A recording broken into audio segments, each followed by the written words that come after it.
اعوذ باللہ من الشیطان الرجیم بسم اللہ الرحمن الرحیم قل يا أهل الكتاب تعالوا إلى كلمة سواء بيننا وبينكم ألا نعبد إلا الله ولا نشرك به شيئا ولا يتخذ بعضنا بعضا أربابا من دون الله فَإِن تَوَلَّوْا فَقُولُوا اشْهَدُوا بِأَنَّا مُسْلِمُونَ۔ اے حبیب آپ فرما دیجئے، اے اہل کتاب، ایسی بات کی طرف آؤ جو ہمارے اور تمہارے درمیان برابر ہے، وہ یہ کہ ہم اللہ کے سوا کسی کی عبادت نہ کریں اور اس کے ساتھ کسی کو شریک نہ ٹھہرائیں، اور ہم میں سے کوئی ایک دوسرے کو اللہ کے سوا رب نہ بنائیں۔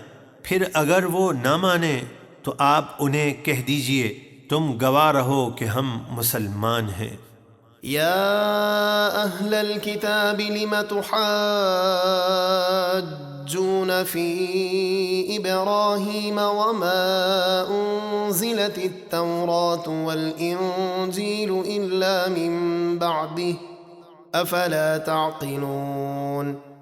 اے اہل کتاب، تم ابراہیم کے بارے میں کیوں جھگڑتے ہو؟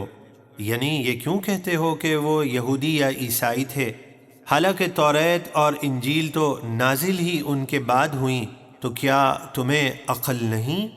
ہا انتم هؤلاء حاججتم فيما لكم به علم فلم تحاجون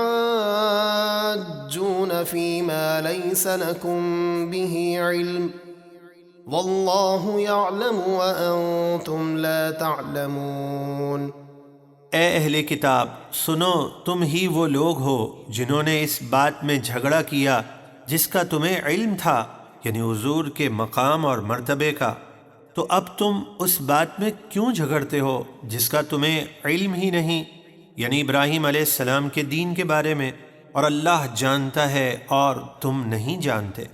ما كان إبراهيم يهوديا ولا نصرانيا ولكن كان حنيفا مسلما وما كان من المشركين۔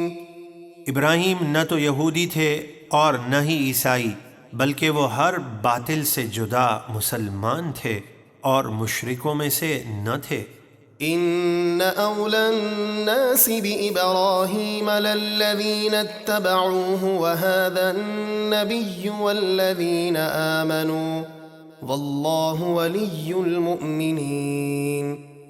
بے شک تمام لوگوں میں ابراہیم کے زیادہ قریب وہ لوگ تھے جنہوں نے ان کی پیروی کی، اور یہ نبی آخر الزماں اور ایمان والے یعنی ان کے امتی ابراہیم کے زیادہ قریب ہیں، اور اللہ ایمان والوں کا مددگار ہے۔ وَدَّت طَّائِفَةٌ مِّنْ أَهْلِ الْكِتَابِ لَوْ يُضِلُّونَكُمْ وَمَا يُضِلُّونَ إِلَّا أَنفُسَهُمْ وَمَا يَشْعُرُونَ۔